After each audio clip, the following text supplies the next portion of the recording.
Welcome to our channel tasty veg சமையல். இந்த வீடியோக்கு போகிறதுக்கு முன்னாடி நம்ம சேனல் நீங்கள் ஒன்றும் சப்ஸ்கிரைப் பண்ணலன்னா நம்ம சேனலை சப்ஸ்கிரைப் பண்ணிவிட்டு பக்கத்தில் இருக்க பெல் ஐக்கானை கிளிக் பண்ணிவிட்டு ஆளுங்கிற ஆப்ஷனை கொடுத்தீங்கன்னா நாங்கள் போடுற வீடியோஸ் எல்லாம் உங்களுக்கு உடனுக்குடன் கிடைக்கும். ஹாய் ஃப்ரெண்ட்ஸ், டுடே நம்ம என்ன ரெசிபி பார்க்க போகிறோம்னா, உங்கள் வீட்டில் மாவு மிச்சமாயிடுச்சா, கவலையை விடுங்க. அதை வச்சு ஈஸியான ஒரு ஸ்நாக்ஸு நம்ம எப்படி செய்யறதுன்னு பார்க்கலாம். இந்த ஸ்நாக்ஸ் நம்ம ஈஸியாக செய்யறது மட்டும் இல்லாமல் இந்த ஸ்நாக்ஸ் செஞ்சால் எல்லாருக்குமே ரொம்ப பிடிக்கும் ஃப்ரெண்ட்ஸ்.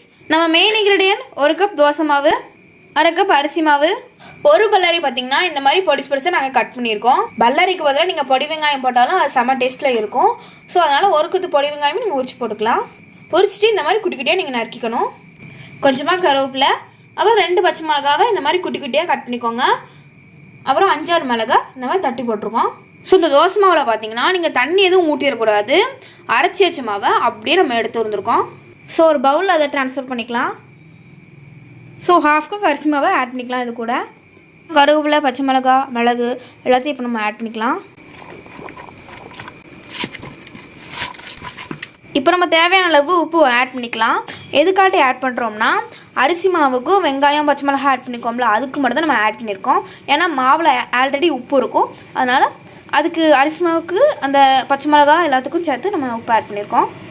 கொஞ்சமாக பெருங்காயம் ஆட் பண்ணிக்கலாம். ஸோ எல்லாத்தையும் எப்படி நல்லா மிக்ஸ் பண்ணி விடுங்க. நம்ம பார்த்திங்கன்னா நல்லா மிக்ஸ் பண்ணிட்டோம். ஸோ பார்த்திங்கன்னா அடுப்பு பற்ற வச்சு ஒரு கடாயை வச்சு எண்ணெய் விட்டு அந்த எண்ணெயை சூடு பண்ணிகிட்ருக்கோம். ஸோ பார்த்திங்கன்னா ஃபஸ்ட்டு மாவு எடுத்து ஒரு உருண்டை உருட்டி அப்படியே போட்டுடலாம். இப்படி நீங்கள் போண்டா மாதிரியும் போடலாம், இல்லைனா லைட்டாக தட்டி நல்ல சென்டரில் குழி போட்டு உளுந்தோட மாதிரியும் போடலாம், இல்லைனா ஃப்ளாட்டாக தட்டி பருப்போட மாதிரியும் போடலாம். ஸோ உங்கள் விஷ் எப்படினாலும் போட்டுக்கோங்க. ஸோ பார்த்திங்கன்னா நம்ம போண்டா மாதிரி உருட்டி வச்சதை இப்படி தட்டிக்கலாம். தட்டிட்டு சென்டரில் குழி போட்டுட்டு நாங்கள் இன்றைக்கி உளுந்தோட மாதிரி போட போகிறோம். எண்ணெயும் சூடாகிட்டு அதில் போட்டாச்சு.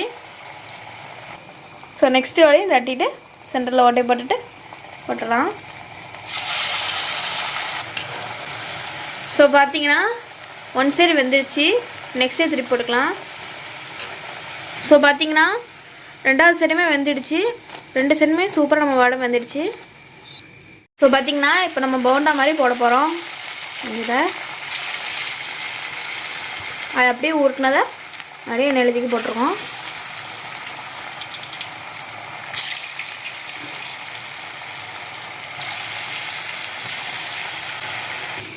இது பார்த்திங்கன்னா சென்டரில் ஓட்டை இல்லாமல் தட்டையாக போட்டு எடுத்துருக்கோம்.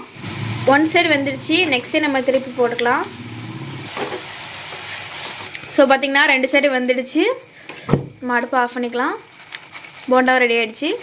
இந்த மாதிரி ஈஸி அண்ட் டேஸ்டியான ஒரு ஸ்நாக்ஸை நீங்களும் உங்கள் வீட்டில் ட்ரை பண்ணி பார்த்துட்டு எப்படி இருந்தது அப்படிங்கிறத மறக்காமல் எங்களுக்கு கமெண்ட் பண்ணிடுங்க.